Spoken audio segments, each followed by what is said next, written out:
The cleaning lady's 12-year-old daughter opened her mouth at the altar, and the billionaire boss canceled the wedding on the spot. This woman can't get married. She lied to everyone.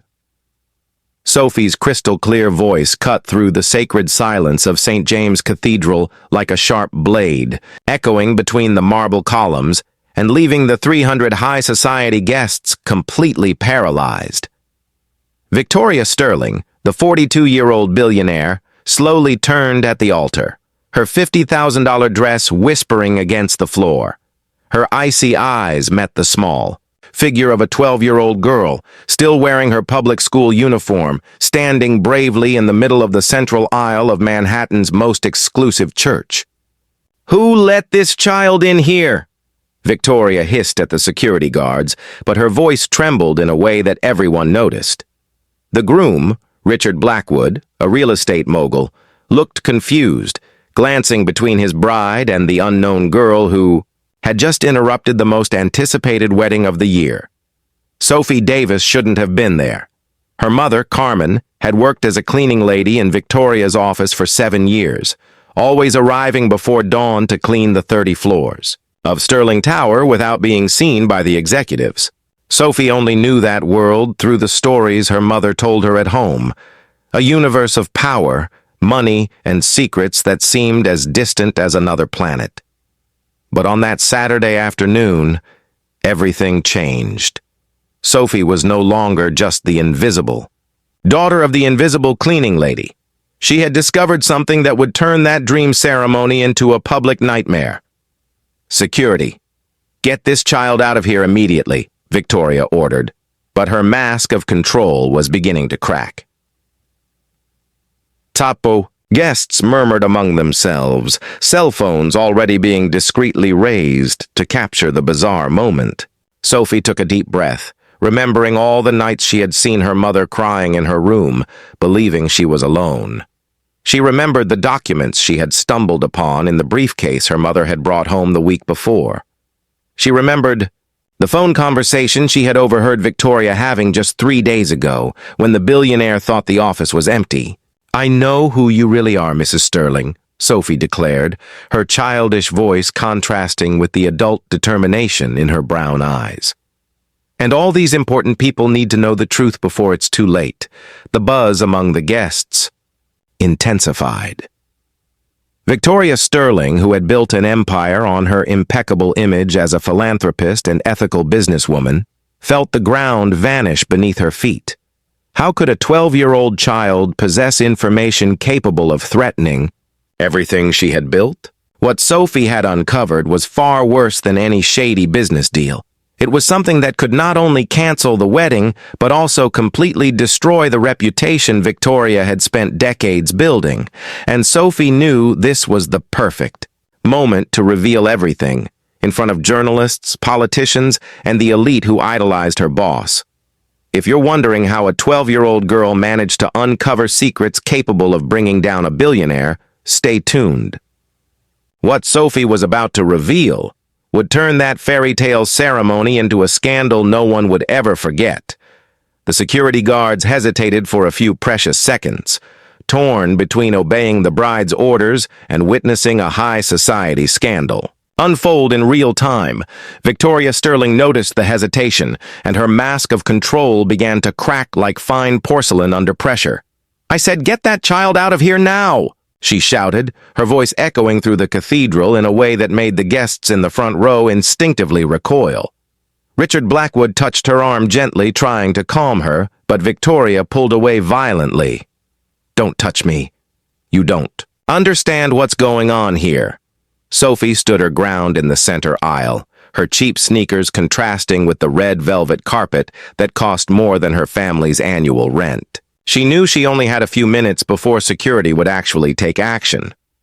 But she also knew those minutes were all she needed. "Mrs. Sterling," Sophie said, her voice echoing through the church with a clarity that surprised even her. "Do you remember the conversation you had last Thursday at 9 p.m., when you thought the building was empty?" Victoria's face instantly paled. She remembered that call perfectly. She had stayed late to take an international call that couldn't be made during business hours. A conversation that contained information, capable of destroying not only her company, but also sending several people to prison. Carmen Davis had raised Sophie alone since the girl was 3, when her father disappeared without a trace. For 7 years, Carmen had arrived at Sterling Tower at 5 in the morning and left at 2 in the afternoon, meticulously cleaning each floor while the executives slept in their comfortable beds.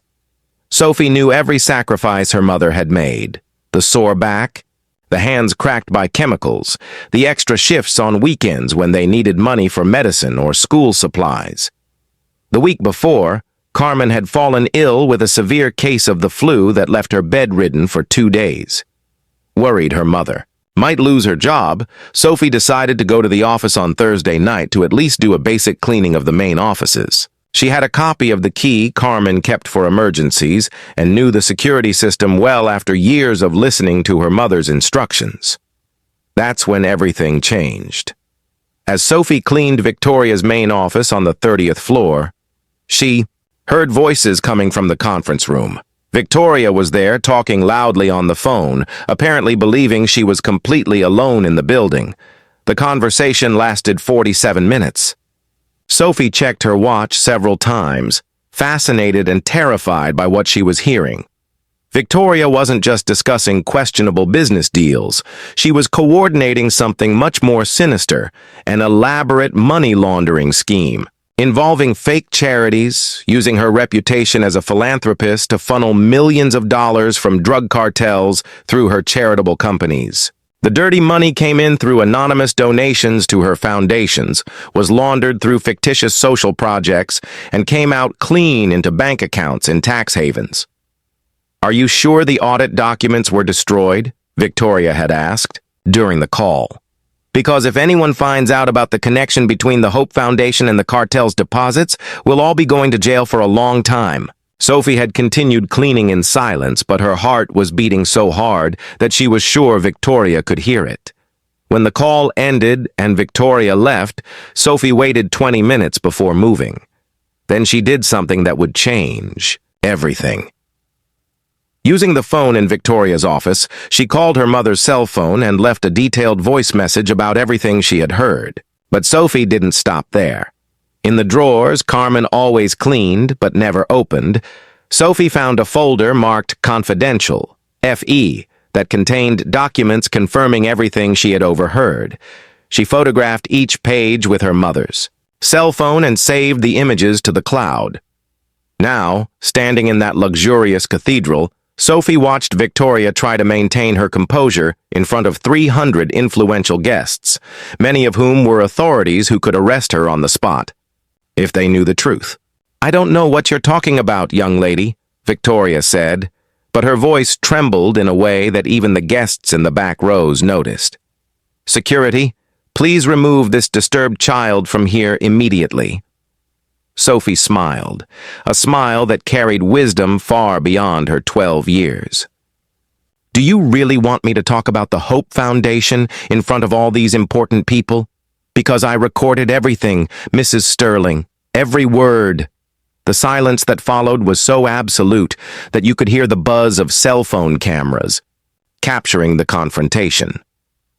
Victoria Sterling, who had built an empire based on her ability to control narratives and people, had just discovered that a 12-year-old child possessed information capable of destroying not only her reputation, but also her freedom. Richard Blackwood looked confused, glancing between his fiancée and the girl, unable to understand how a child could have such specific information about private conversations. "Victoria, what is she talking about? What recording?" But Victoria couldn't answer. For the first time in decades, the woman who intimidated senators and made CEOs tremble was being confronted by someone she had completely underestimated. And worst of all, this determined child didn't seem to have any intention of stopping there. Sophie took a deep breath, knowing that her next move would define not only Victoria's fate, but also the future of her mother and all the people Victoria had harmed over the years. What no one in that church knew was that the 12-year-old girl wasn't just exposing a secret. She was about to reveal a web of corruption that reached the highest echelons of power, and she had the evidence to back up every accusation she was about to make. Victoria Sterling tried to regain control of the situation with the same coldness she used in boardrooms to intimidate competitors. "Listen carefully," she said, raising her voice so that all the guests could hear. "This child clearly has mental problems. Her mother is an unstable employee who lost her job this week for theft and is now using her own daughter to try to blackmail me." The lie came so naturally that even Richard seemed to believe it for a moment. Several guests murmured among themselves, some shaking their heads in disapproval at what they assumed was a desperate attempt from a struggling family. It was exactly the kind of narrative the elite loved, casting the poor as villains of their own misery. But Sophie didn't back down an inch. "My mother has never stolen anything in her life," she declared, her voice cutting through the murmurs like a blade. "And she didn't lose her job. She quit yesterday after I told her about the recording and the photos I took in your office." Carmen. Davis had worked for Victoria Sterling for 7 long years, arriving before dawn and leaving only when every floor of Sterling Tower was spotless. During all that time, she had maintained respectful silence about the strange things she occasionally saw or heard: late-night meetings with suspicious-looking people, documents burned in the shredder, phone conversations in languages she didn't recognize. Last Thursday, when Sophie came home wide-eyed, her cell phone trembling in her small hands, Carmen initially refused to believe what her daughter was saying. But when Sophie played back the recording of Victoria's phone conversation, every word crystal clear and incriminating, Carmen felt the world collapse around her. "Mom, she's laundering drug money through charity organizations," Sophie had explained, showing her the photographs of the documents she had secretly taken. "Millions and millions of dollars. And there are other people involved. Politicians, judges, even people in the police force." Carmen spent the entire night analyzing every photographed document, every text message Sophie had captured, every detail of the 47-minute recording. For the first time in her life, she held information that could destroy one of the most powerful women in the country. But she also knew this same information could put both her and Sophie in mortal danger. It was then that Carmen made a decision that would change everything. On Friday morning, instead of going to work, she took the subway downtown and walked straight into the office of the investigative newspaper Metropolitan Truth. For 2 hours, Carmen spoke with James Mitchell, a veteran journalist who specialized in exposing corporate and government corruption. Mitchell had covered scandals involving senators, CEOs of multinational corporations, and even members of the Supreme Court. When Carmen placed Sophie's phone on his desk and played the recording of Victoria discussing money laundering, the journalist's eyes lit up as if it were Christmas. "Mrs. Davis," he said calmly, "your daughter may have uncovered one of the largest money laundering networks on the East Coast." Over the next 3 days, Mitchell worked discreetly to verify every piece of information Sophie had collected. He confirmed that the Hope Foundation, Victoria's main charitable organization, had received dozens of suspicious deposits, totaling more than $20 million over the past 2 years. He confirmed that the money had been quickly transferred to accounts in tax havens through a complex network of shell companies. He confirmed that at least 6 people mentioned in Victoria's recording had direct ties to drug cartels under FBI investigation. Meanwhile, Sophie spent those 3 days acting like a normal child, attending school, doing homework, helping her mother with household chores. But inside, she was preparing for the most important moment of her life. She knew that Victoria Sterling would be getting married on Saturday in a ceremony broadcast live to millions of people. She knew it would be the perfect opportunity to expose the truth in front of senators, judges, business leaders, and journalists. On the morning of the wedding, Carmen tried to convince Sophie to let James Mitchell handle the situation alone. "Honey, This is a job for adults. Let the reporter publish the story on Monday. But Sophie had learned about justice by watching her mother work tirelessly for years for people who barely acknowledged her existence. Mom, if I don't speak up? Now, Victoria will find a way to get away with it. Rich people always do. But if I speak at her wedding, in front of the cameras, she won't be able to deny it. Inside the cathedral, Victoria snapped again. Security! I am ordering you to remove this mentally disturbed child immediately! But Sophie only smiled, a smile carrying the wisdom of someone who had grown up too fast. Mrs. Sterling, do you really want me to leave? Because if I walk out now, I'm going straight to the television cameras outside, and I'm sure they'll love to hear about your $23 million in dirty money. The specific number hit Victoria like a gunshot. $23 million was exactly the amount laundered through the Hope Foundation over the past 2 years, a number that should only have been known to her and her closest accomplices. How could a 12-year-old know such precise details? Richard Blackwood looked increasingly bewildered, glancing between his fiancée and the determined girl. Victoria, for God's sake, what money is she talking about?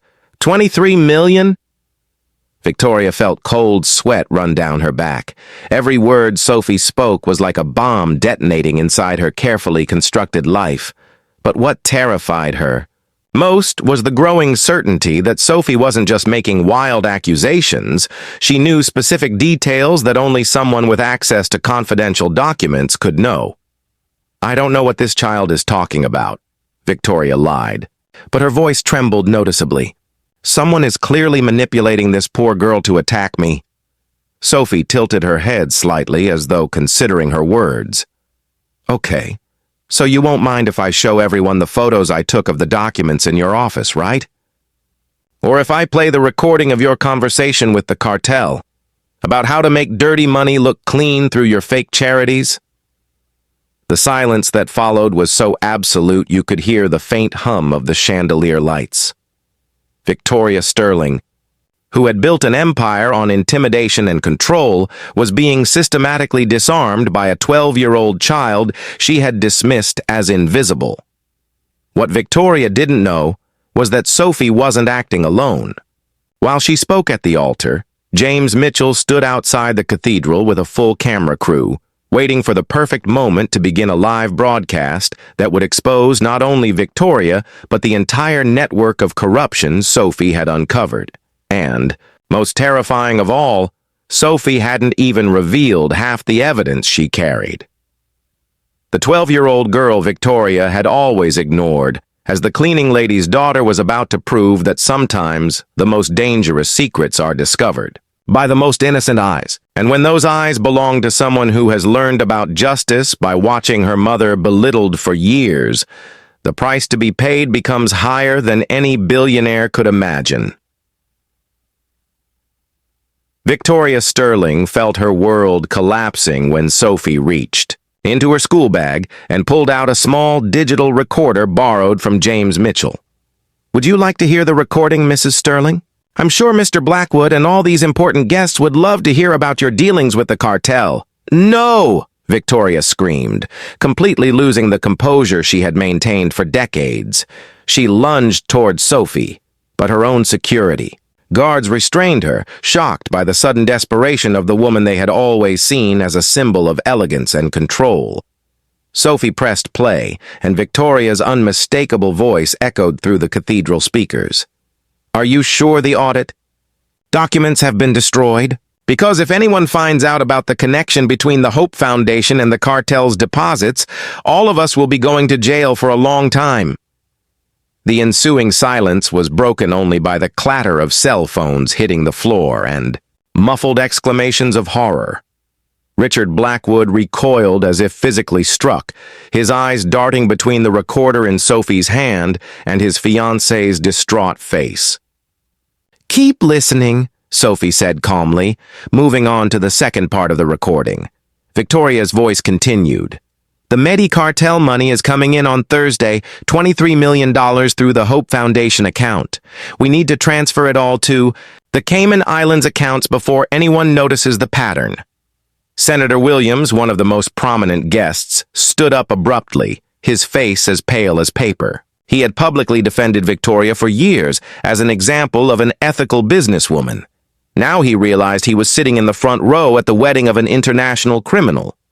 "Victoria, for God's sake, tell me this is a lie," Richard begged, his voice trembling. But deep down, he already knew every word was true. "Tell me that a 12-year-old child has no proof that my fiancé launders money for drug traffickers." Victoria tried to run to the altar to shut off the recorder, but Sophie had strategically positioned herself near the main microphones. Every word of the recording echoed throughout the cathedral. "If the feds find out we're using charities to launder dirty money, it's not just life in prison. It's the electric chair for all of us." Panic swept through the cathedral. Guests jumped from their seats, some rushing for the exits to avoid association with the scandal, while others froze in shock, recording everything with their phones. Victoria Sterling, the woman who had built an empire on her immaculate reputation, was being publicly destroyed by a child she had never taken seriously. "Turn that off," Victoria screamed, but her voice was swallowed by the chaos. James Mitchell had managed to get inside with his crew. Professional cameras were now capturing every second of the billionaire's downfall. Sophie, calm in the center of the storm, raised her voice clearly. "There's more. I photographed all the documents that prove every word of this recording."